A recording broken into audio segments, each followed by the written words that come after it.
നമസ്കാരം. ചില വാർത്തകൾ കേൾക്കുമ്പോൾ വളരെ സന്തോഷം തോന്നാറുണ്ട്. ഇത്രയും നല്ല കാര്യങ്ങൾ ഇവിടെ നടക്കുന്നുണ്ടല്ലോ എന്ന്.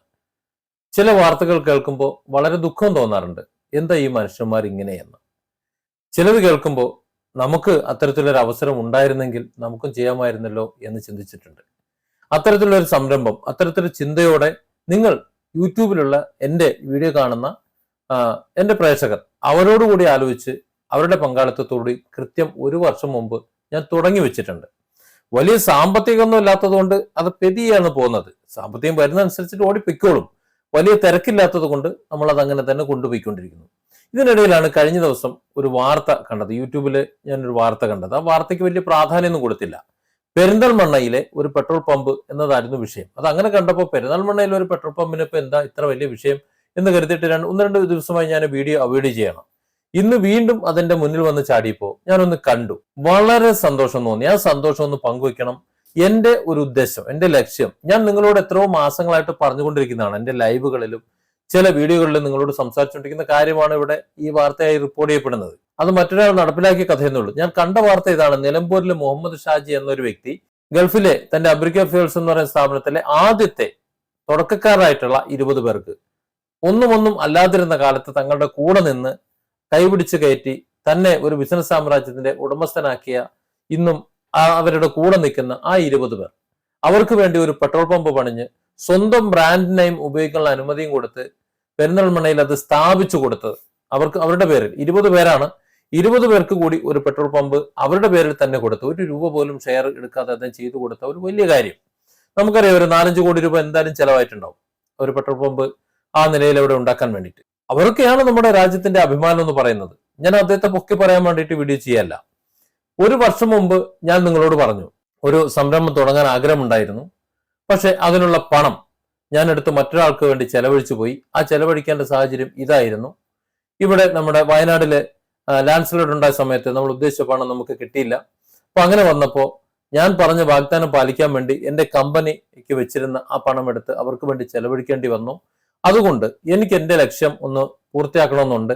കുറച്ച് ആൾക്കാർ ഞാനുമായി ഒന്ന് സഹകരിച്ചു തരണം എന്ന് പറഞ്ഞപ്പോൾ എന്റെ പ്രേക്ഷകർ കുറച്ച് പണം തന്ന് സഹായിച്ചു. പണം കിട്ടിയപ്പോഴാണ് ഞാൻ അവരോട് പറഞ്ഞത്, ഈ പണം എനിക്ക് സഹായിക്കുന്നതല്ല, സാമ്പത്തിക സഹായമല്ല ഇത്.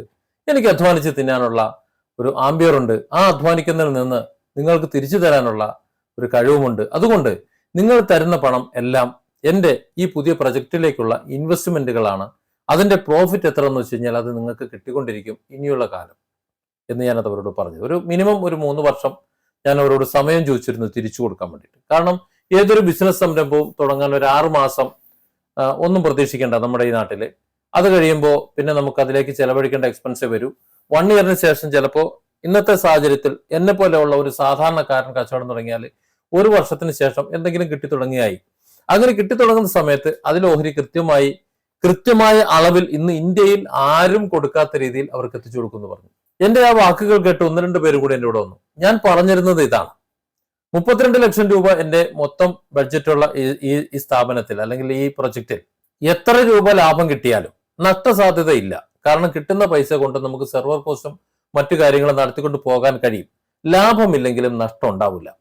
അതുകൊണ്ട് ലാഭം കിട്ടിക്കഴിഞ്ഞാൽ എത്ര ലാഭം കിട്ടിയാലും കിട്ടുന്ന ലാഭത്തിനെ 32 വീതിക്കും. അതിലൊന്നായിരിക്കും നിങ്ങളുടെ, അതായത് 1 ലക്ഷം രൂപ ഇൻവെസ്റ്റ് ചെയ്യുന്നവരുടെ പേയ്മെന്റ്, അവരുടെ ലാഭം എന്ന് പറഞ്ഞപ്പോൾ അത് ഇന്ത്യയിൽ ഒരു ചരിത്രമാണെന്ന് എനിക്കറിയാം. ആരും കൊടുക്കില്ല. നമുക്കൊരു 30 ലക്ഷം രൂപ അല്ലെങ്കിൽ 32 ലക്ഷം രൂപയാണ് ഒരു മാസം ലാഭം കിട്ടുന്നുണ്ടെങ്കിൽ 1 ലക്ഷം രൂപ ഇൻവെസ്റ്റ് ചെയ്യുന്ന ഒരാൾക്ക് കിട്ടുന്നത് 1 ലക്ഷം രൂപ ലാഭമാണ്. അതാരും കൊടുക്കുന്നതല്ല. 1 ലക്ഷത്തിന് ഒരു മാസം എത്ര കിട്ടും? ഈ രീതിയിലാണ് ഞാൻ പ്ലാൻ ചെയ്തത്. അത് അങ്ങനെ തന്നെ നടക്കുകയും ചെയ്യും. ഇപ്പൊ നിലവില് 4 പേര് ഞാനുമായിട്ട് സഹകരിച്ചിട്ടുണ്ട്. 4 പേരെന്ന് പറഞ്ഞാൽ 4 പേരുടെ തുകയാണ് ഞാൻ ഉദ്ദേശിച്ചത്. ഒരാള് 2 ലക്ഷം, ബാക്കിയുള്ളത് കുറച്ചു പേർ ചേർന്നിട്ട്. അത് എക്സൽ ഷീറ്റ് ഞാൻ പലപ്പോഴും എന്റെ ലൈവിലും അല്ലാത്ത ചാനലിലും ഞാൻ പറഞ്ഞിട്ടുണ്ട്. അപ്പൊ ഞാൻ ഉദ്ദേശിച്ചെന്ന് പറഞ്ഞാൽ ഒരു പ്രസ്ഥാനം നമ്മൾ ഉണ്ടാക്കി വളർത്തുമ്പോൾ അതിൽ നമ്മളെ വിശ്വസിച്ച് നമ്മൾ കൂടെ നിൽക്കുന്ന കുറച്ച് ആൾക്കാരുണ്ട്. അവരെ നമ്മൾ കരുക്കളാക്കി അവരെ തലയിൽ ചവിട്ടി കടന്നുപോയി നമ്മൾ വലിയ കോടീശ്വരന്മാരാകുക അല്ലെങ്കിൽ വലിയ പണച്ചാക്കളാകുക എന്ന് പറഞ്ഞാൽ അത് അധികകാലം നിലനിൽക്കില്ല. 2 കാര്യങ്ങൾ നമ്മൾ ശ്രദ്ധിച്ചേ പറ്റൂ. ഒന്ന്, നമ്മളെ കൂടെ നിൽക്കുന്നവരെ ഒപ്പം നമ്മൾ കൈപിടിച്ച് കൂടെ കൊണ്ടുപോകാൻ നമ്മൾ ശ്രദ്ധിക്കുക. ആരാണ് നമ്മുടെ ഉപഭോക്താക്കൾ എന്ന് നോക്കി അവർക്ക് മതിയായ, അവർ ചെലവഴിക്കുന്ന പണത്തിന് ആവശ്യമായ അവർക്ക് തൃപ്തികരമായ വിധത്തിൽ, ഒരു പരാതിക്കും ഇടവരാത്ത വിധത്തിൽ അവർക്ക് നമ്മുടെ സംവിധാനം എത്തിച്ചു കൊടുക്കുക. ഈ രണ്ട് കാര്യങ്ങളും ചെയ്താൽ മതി. നമ്മളെ കൂടെ നിൽക്കുന്നവർക്ക് അർഹമായ സ്ഥാനവും അർഹമായ പണവും അവരെന്താണോ ആഗ്രഹിക്കുന്നത്, പണത്തിന് വേണ്ടിയാണ് മനുഷ്യൻ പണിയെടുക്കുന്നത്. ഈ ലോകത്ത് എല്ലാവരും അത് തന്നെയാണ്. എത്ര കണ്ട് പണത്തിന് വിലയില്ല, പണം ഒരു തേങ്ങയും ചെയ്യില്ല എന്ന് പറഞ്ഞു കഴിഞ്ഞാൽ ഞാൻ പറയുന്നു, ഞാനും നിങ്ങളും എന്റെ വീഡിയോ കാണുന്ന നിങ്ങളടക്കം എല്ലാവരും ആഗ്രഹിക്കുന്നതും എല്ലാവരും പണിയെടുക്കുന്നതും പണത്തിന് വേണ്ടി തന്നെയാണ്. എവിടെയെങ്കിലും ഒരു നിക്ഷേപം നടത്തുന്നുണ്ടെങ്കിൽ അതും പണത്തിന് വേണ്ടി തന്നെയാണ്. അപ്പോൾ അത്തരത്തിൽ പണത്തിന് വേണ്ടി നിക്ഷേപിക്കുമ്പോൾ അതിൽ പെട്ടുപോകുന്ന സന്ദർഭങ്ങളുണ്ട്. പല മണി ചെയിൻ കമ്പനി കൊണ്ട് തലവയ്ക്കാറുണ്ട്, പല ഇൻവെസ്റ്റ് കമ്പനികളിലും കൊണ്ടുവന്ന്, അല്ലെങ്കിൽ പല ഇൻവെസ്റ്റ്മെന്റ് സ്ഥാപനങ്ങളിലും കൊണ്ടുവന്നിട്ട് പൈസ പോയിട്ടുണ്ട്, പല ജുവലറികളിലും കൊണ്ടുവന്ന് കൊള്ളലാഭം കൊടുക്കാന്ന് പറഞ്ഞിട്ട് നിക്ഷേപിച്ചിട്ട് പണം നഷ്ടപ്പെടുന്നുണ്ട്. ആ ഒരു കാലഘട്ടത്തിലാണ് നമ്മൾ നിൽക്കുന്നത്. അതുകൊണ്ടാണ് ഞാൻ ഇങ്ങനെ ചിന്തിച്ചത്, എന്റെ ഒരു കമ്പനി തുടങ്ങാൻ ഇത്ര രൂപയാണ് ചെലവ്, ആര് കൂടെ വന്നാലും ലാഭം തിരിച്ച് നിങ്ങൾ പ്രതീക്ഷിക്കേണ്ട, പക്ഷെ ലാഭം കിട്ടി തുടങ്ങിയാൽ ഈ രീതിയിൽ തന്നെ നിങ്ങൾക്ക് ലാഭം തരും എന്ന് പറഞ്ഞപ്പോൾ എന്റെ കൂടെ നിൽക്കുന്ന കുറച്ച് പേരുണ്ടായി. ഇപ്പൊ ഈ ഒരു വർഷം പൂർത്തിയാകുമ്പോൾ നമ്മൾ ഫാസ്റ്റ് ആയിട്ട് ഉദ്ദേശിച്ച രീതിയിൽ പണം കിട്ടാത്തത് കൊണ്ട് നമുക്ക് ട്രാക്കിലേക്ക് കയറാൻ കഴിഞ്ഞിട്ടില്ല. ഇപ്പൊ എല്ലാ വർക്കും പൂർത്തിയായി കാത്തു നിൽക്കുകയാണ്. അതിന്റെ പ്രൊമോഷൻ വർക്കുകൾക്കും ട്രാക്കിലേക്ക് ഇറങ്ങാനുള്ളതിനും ആവശ്യമായ പണം കരുതി കാത്തു നിൽക്കണം. ഒരു 5 ലക്ഷം രൂപ കൂടെ കിട്ടിക്കഴിഞ്ഞാൽ ഞാൻ അങ്ങോട്ട് ഇറങ്ങും. ആരെങ്കിലും എന്റെ കൂടെ വരുമെന്നുണ്ടെങ്കിൽ ആ വരുന്നവരെ കാത്ത് ഞാനിരിക്കുകയാണ്. വരുന്നത് വരെ കാത്തിരിക്കും. എന്നിട്ട് അത് മുതൽ എന്തെങ്കിലും കിട്ടിത്തുടങ്ങുമ്പോൾ ആ കിട്ടുന്നത് വെച്ച് നമ്മൾ എല്ലാവരും കൂടി, ആരൊക്കെയാണോ നമ്മളോടൊപ്പം കൂടുന്നത്, നമ്മളെല്ലാവരും ഒരുമിച്ച് മുന്നോട്ട് പോകും. അപ്പൊ ഇത്തരത്തിൽ നമ്മുടെ കൂടെ സഹകരിക്കുന്നവരെയും ആപത്തിൽ നമ്മളോടൊപ്പം നിൽക്കുന്നവരെയും നമ്മുടെ കസ്റ്റമറെയും എല്ലാവരെയും ഒരുമിച്ച് കൊണ്ടുപോകുന്ന ഒരു സംരംഭം എന്നതിന്റെ ഒരു സ്വപ്നമാണ്. ആ സ്വപ്നമാണ് സത്യത്തിൽ പെരിന്തൽമണ്ണയിൽ ഞാൻ കണ്ടത്. മുഹമ്മദ് ഷാജി എന്നൊരു വ്യക്തി തന്റെ ബിസിനസ് സാമ്രാജ്യം കെട്ടിപ്പടുത്ത് ആദ്യം സഹായിച്ചിട്ടുള്ള 20 പേർ. കാരണം ഒരു കമ്പനിയുടെ തുടക്കത്തിൽ ചിലപ്പോൾ ശമ്പളം ഉണ്ടാവില്ല, വളരെ ബുദ്ധിമുട്ടായിരിക്കും. ആ സമയത്ത് വീട്ടിലേക്ക് ചെലവിന് കൊടുക്കാൻ പോലും ഉണ്ടാവില്ല. വീട്ടുകാരുടെ നാട്ടുകാരുടെ ഒക്കെ ശകാരവർഷങ്ങൾ ഉണ്ടാവും. അതൊക്കെ മറികടന്നുകൊണ്ട് തന്റെ തൊഴിലുടമയോട് ആ ഒരു പ്രസ്ഥാനം കെട്ടിപ്പടുക്കാൻ വേണ്ടി ഉറച്ച പിന്തുണ കൊടുത്ത് കൂടെ നിന്ന ആൾക്കാർ, അവരെ ബഹുമാനിച്ചുകൊണ്ട് മറ്റെന്തോ പദങ്ങളൊക്കെ അദ്ദേഹം വിളിക്കുന്നുണ്ട്. അതൊക്കെ അവിടെ നിൽക്കട്ടെ. ഏതായാലും മാന്യമായ ഒരു പ്രതിഫലം ഈ കോവിഡ് കാലത്തും ഡബിൾ ശമ്പളം കൊടുത്തു എന്നാ പറയുന്നത്. ബാക്കിയുള്ള എല്ലാ സ്ഥാപനങ്ങളും പകുതി ശമ്പളം എടുത്തു, ചിലരെയൊക്കെ പിരിച്ചുവിട്ടു. അങ്ങനെയുള്ള സാഹചര്യങ്ങളൊക്കെ വന്നപ്പോൾ ഈ സ്ഥാപനം പിരിച്ചുവിട്ടില്ല എന്ന് മാത്രമല്ല, നല്ല രീതിയിൽ ശമ്പളം കൊടുത്തു, ഇന്നും സംരക്ഷിച്ചുകൊണ്ടിരിക്കുന്നു.